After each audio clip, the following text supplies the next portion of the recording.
अस्सलाम वालेकुम जी। उम्मीद करता हूँ आप सब खैरियत से होंगे। जैसा कि आपको पता है कि हम सर्जरी की एक सीरीज़ को लेके चल रहे हैं, जिसके अंदर हम डिफरेंट जो है टॉपिक्स जो हैं यूनिट वाइज जो डिस्कस करते हैं और उसके इम्पॉर्टेंट जो टॉपिक्स हैं जो एग्ज़ाम पॉइंट ऑफ व्यू से इम्पॉर्टेंट है, हम उसकी बात करते हैं कि क्या करना है, क्या छोड़ना है उसके अंदर। ठीक है, तो आपको जो है आज हम बात करेंगे वही सिस्टमिक सर्जरी S2 के इम्पॉर्टेंट टॉपिक्स, जिसके अंदर हम बात करेंगे ऑर्थोपेडिक्स। ठीक है, ऑर्थो जो है वो हड्डियों जोड़ों की जो बीमारियां होती हैं उनके ट्रीटमेंट, उनकी सर्जरी वगैरह जो होती है उसके हवाले से जो हम पढ़ाई करते हैं उसे हम ऑर्थो कहते हैं। ठीक है जी। इसके अंदर सबसे पहली चीज़ जो है आपको एनाटमी पता होनी चाहिए कि एनाटमी क्या होती है, कौन सी बोन कहाँ पे होती है। ठीक है, उसके रिलेशंस क्या होते हैं। ठीक है, और बोन के कंपोनेंट्स, बोन के पार्ट्स पता होने चाहिए कि एपिफिसिस क्या होता है, डायफिसिस, मेटाफिसिस क्या होता है, ग्रोथ प्लेट क्या होती है। ये आपको डिटेल में चीज़ें जो है वो पता होनी चाहिए। बेसिक नॉलेज और बेसिक एनाटमी है ना, वो आपको पता होनी चाहिए। कार्टिलेज क्या होती है, लिगामेंट क्या होती है, जॉइंट की types, ball and socket joint, hinge joint, ये आपको पता होनी चाहिए। नेक्स्ट चीज़ आ जाती है जी, आपको हिस्ट्री और एग्जामिनेशन के बारे में पता होना चाहिए कि हिस्ट्री पहले जो है हम कैसे ली जाती है पेशेंट की। ठीक है, कि उससे हम रोड एक्सीडेंट का भी पूछेंगे कि क्या अगर हुआ है, यानी कि जो भी इंसिडेंट हुआ है उसको पूछेंगे कैसे गिरा, क्या हुआ पेशेंट। ठीक है, कैसे फ्रैक्चर हो गया। ठीक है, वो आपको हिस्ट्री के अंदर पता चल जाता है।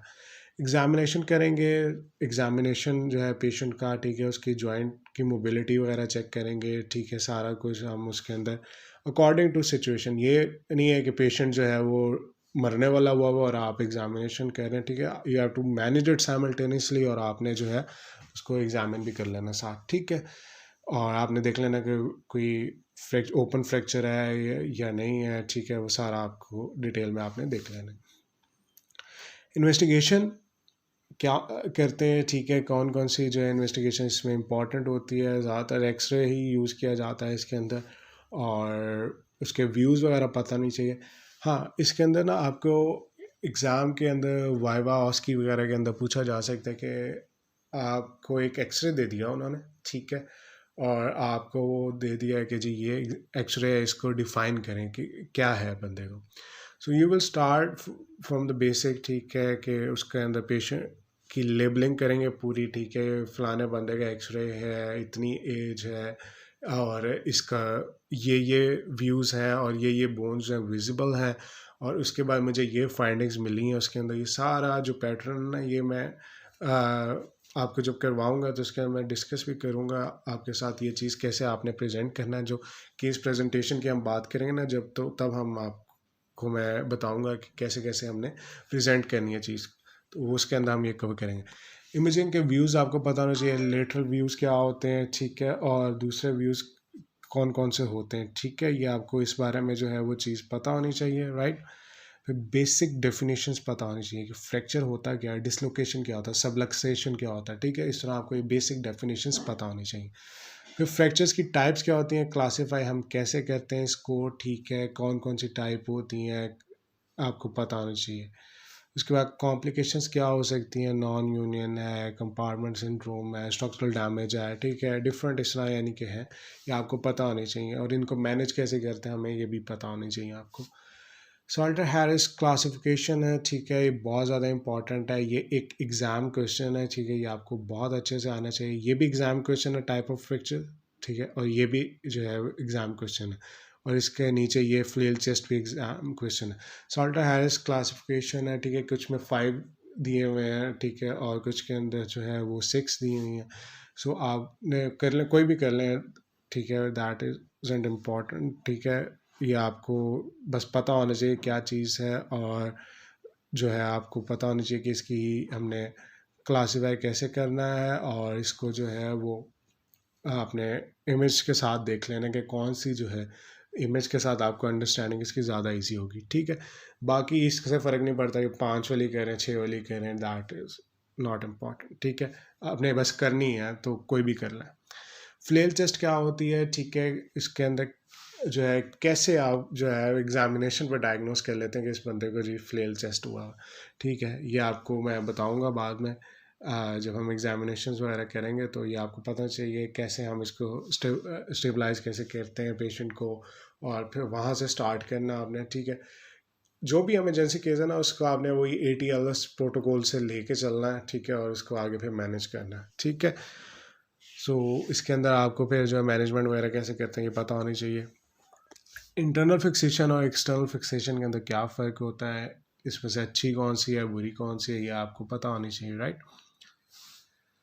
अच्छा, अब ये जो मैं बता रहा हूँ ये कुछ इंपॉर्टेंट बोन्स हैं जो मोस्ट कॉमनली जो केसेस आते हैं वो इनके आते हैं, ठीक है। कोई भी बोन हो सकती है डैमेज, ठीक है, इसमें ये नहीं है कि जी इसके अलावा कोई हो नहीं सकती, कोई भी हो सकती है, ठीक है। ये जो है वो ज़्यादातर केसेस आते हैं, इनके हवाले से आपको बेसिक्स पता होनी चाहिए कि कौन से पॉइंट से ज़्यादातर टूटती हैं, ठीक है, और इसके लिए मैनेजमेंट कैसे करते हैं, ठीक है। सारा कुछ आपको ये पता होना चाहिए। जैसे क्लेविकल है, क्लेविकल का हमें अगर एनाटॉमी की बात करें तो हमें मीडियल 1/3 लेटरल 2/3 के बारे में पता है, ठीक है। सो हमें पता है कि ये जो इसका जंक्शन होता है ना, वहाँ से ये मोस्टली टूटती है, ठीक है। तो इसके बारे में इस तरह की डिटेल्स आपको पता होनी चाहिए, राइट। सो क्लेविकल का पता हमें होना चाहिए, ह्यूमरस का पता होना चाहिए, सुप्राकॉन्डाइलर फ्रैक्चर होगा तो उसके अंदर कौन से स्ट्रक्चर इंपॉर्टेंट हैं जो डैमेज होंगे, ठीक है, ये पता होना चाहिए।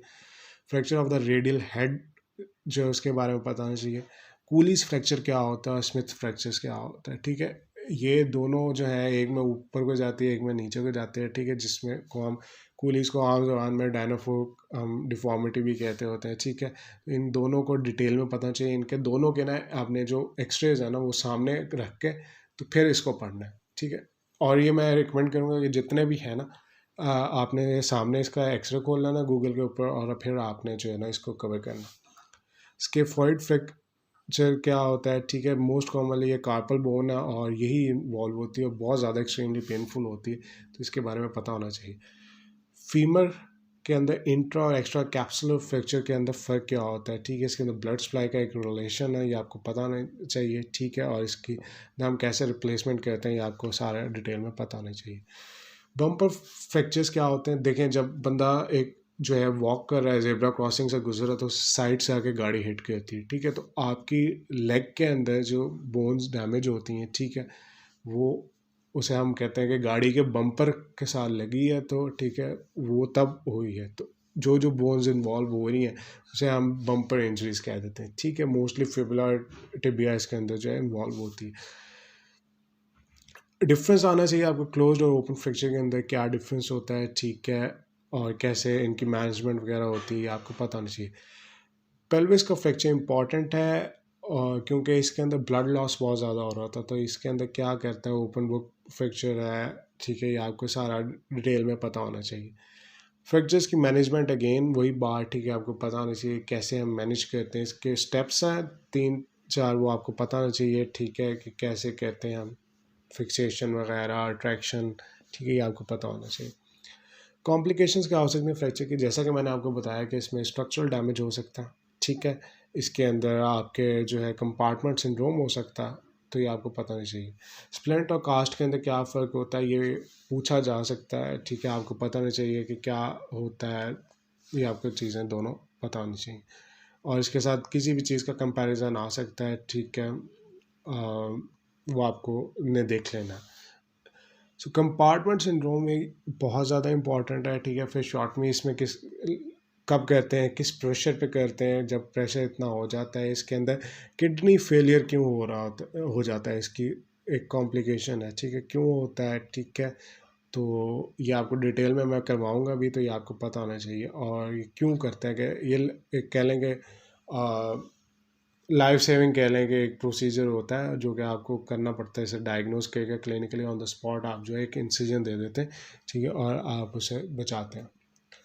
बोन के ट्यूमर्स की के बारे में पता होना चाहिए, इनकी क्लासिफिकेशन पता होना चाहिए, ठीक है, कौन सा सबसे कॉमन होता है, कौन सा जो है वो सबसे जो है वो होता है कि जी एग्रेसिव होता है, ये आपको पता नहीं चाहिए। फिर इनके जो एक्सरे पे पैटर्न है ना, एक राइजिंग सन पैटर्न होता है, वो किस में होता है, मशरूम शेप किस में होती है अपीयरेंस, ठीक है, ये आपको इस तरह MCQs वगैरह में आ सकते हैं, ठीक है। इमेजिंग में अपीयरेंस क्या होती है ये पता होना चाहिए आपको।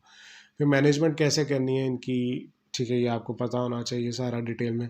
ऑस्टियोमाइलाइटिस क्या होता है ये पता होना चाहिए, ठीक है। इसकी को मैनेज कैसे करते हैं, कौन से ऑर्गेनिजम्स इसमें इन्वॉल्व होते हैं, ये आपको ऑर्गेनिज्म पूछे जाते हैं, ये आने चाहिए, ठीक है। अक्यूट और क्रॉनिक में क्या फ़र्क होता है, क्या मैनेजमेंट होती है, ये पता होना चाहिए। ऑस्टियोपोरोसिस क्या होता है ये हमने बात की थी पहले भी, मेडिसिन के अंदर भी और ऑप्स के अंदर भी की थी, गायनी ऑप्स के अंदर, ठीक है। तो ये आपको पता होना चाहिए कि क्या होता है, और फीमेल्स के अंदर जो है वो कौन सा हार्मोन इन्वॉल्व होते हैं जिनकी वजह से जो है ये होता है, जिनकी की डेफिशिएंसी वगैरह की वजह से, ठीक है। सेप्टिक आर्थराइटिस क्या होता है, ठीक है, ये आपको पता होना चाहिए, इसकी मैनेजमेंट वगैरह आनी चाहिए।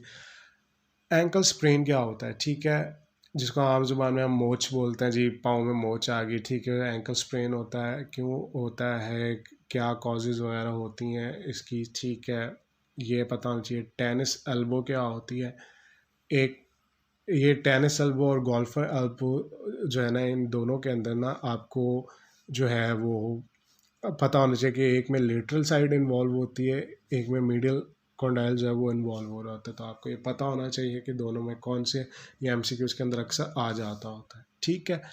उसके बाद ऑस्टियोआर्थराइटिस क्या होता है और रेमेटॉइड आर्थराइटिस क्या होता है, ये हमने मेडिसिन के अंदर बात की थी। एक मैं पिक्चर इधर शेयर कर रहा हूँ आपके सामने, ठीक है। ये एक कंपैरिजन है दोनों का, ठीक है। और ये अगर आपको पिक्चर अगर ये माइंड में रह जाती है ना, तो आपको ये कह लें कि ये चीज़ पढ़ने की भी ज़रूरत नहीं पड़ेगी, आपको ये याद होगा। ये इमेज का आपने स्क्रीनशॉट ले लेना और ये अपने पास रखनी है, और इसको आपने देखना है, ये पूरा कंपैरिजन है इनका, ठीक है, कि कैसे होता है। और प्लस इसके बाद मैं अभी जो है वो एक टेबल भी शेयर कर रहा हूँ इसके साथ, ठीक है, वो आपने वो भी देख लेना, वो आपको दोनों जो है मिक्स करके आपने डिफरेंसेस इनके बना लेने, ठीक है। रोटेटर कफ इंजरीज क्या होती हैं, ठीक है, क्योंकि ये एक क्लोज स्पेस बन जाती है, तो इसके अंदर यूजुअली जो है वो ड्यू टू फ्रिक्शन वगैरह और इसमें इंजरीज के चांसेस जो है ज़्यादा होते हैं। तो इसको आपने मैनेजमेंट वगैरह जो है वो देखने कैसे करने। अगेन जो मैंने पहले बात की थी लीफ फुट फ्रैक्चर जो होते हैं, ठीक है, इसके बारे में पता चाहिए, इसकी भी मैं इमेज आपको दोबारा इधर शेयर कर रहा हूँ, ठीक है। ये आपने देख लेनी है कि कैसे कैसे ये होता है सारा कुछ, ठीक है। उसके बाद मैंडिबल का फ्रैक्चर किस पॉइंट पे होता है, क्या होता है, ये हमने बात की हुई है पहले उसमें, हेड एंड नेक के अंदर दोनों की। लेकिन है कि ये आपको पता होनी चाहिए कि किस पॉइंट पे वीकेस्ट होता है, ठीक है, और कहाँ से ये ब्रेक होती है। अच्छा, अब इसके अंदर ना पीडियाट्रिक ऑर्थोपेडिक्स की बात मैंने इसे क्यों क्लासीफाई की है, क्योंकि कुछ डिजीज़ हैं जो स्पेसिफिकली बच्चों के अंदर होता है, ठीक है। तो हम इसको कैसे करेक्ट करते हैं ये पता होना चाहिए आपको। DDH, DDH क्या होता है, developmental dysplasia of the hip bone, ठीक है, ये बच्चों के अंदर होता है, बहुत ज़्यादा इंपॉर्टेंट है। पीड्स के अंदर भी हमने बात की थी कि ये इंपॉर्टेंट है, ये पता होना चाहिए। क्लब फुट क्या होता है ये पता होना चाहिए आपको, क्या होता है, कैसे मैनेज करते हैं, सीरियल कास्टिंग करते हैं, इसके अंदर ये आपको चीज़ पता होनी चाहिए। फ्लैट फुट क्या होता है ये पता होना चाहिए, इसकी मैनेजमेंट क्या होती है, ठीक है।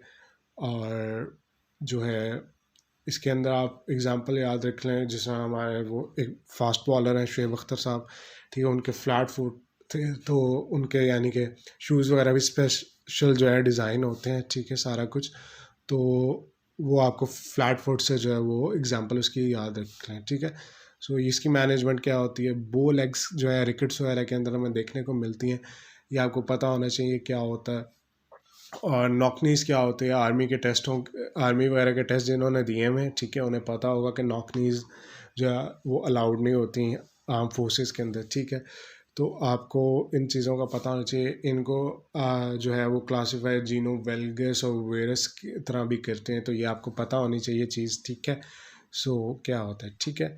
इसके साथ ही जो है वो हम इसे एंड करेंगे, उम्मीद करता हूँ कि आपको समझ आई होगी, ठीक है। और अगर कोई मसला होता है तो आप कमेंट करके पूछ सकते हैं, इसे शेयर कर सकते हैं अपने जो दोस्त हैं आपके उनके साथ, जिन्होंने जो आए हैं अभी फाइनल ईयर के अंदर, उनकी हेल्प हो जाएगी, ठीक है।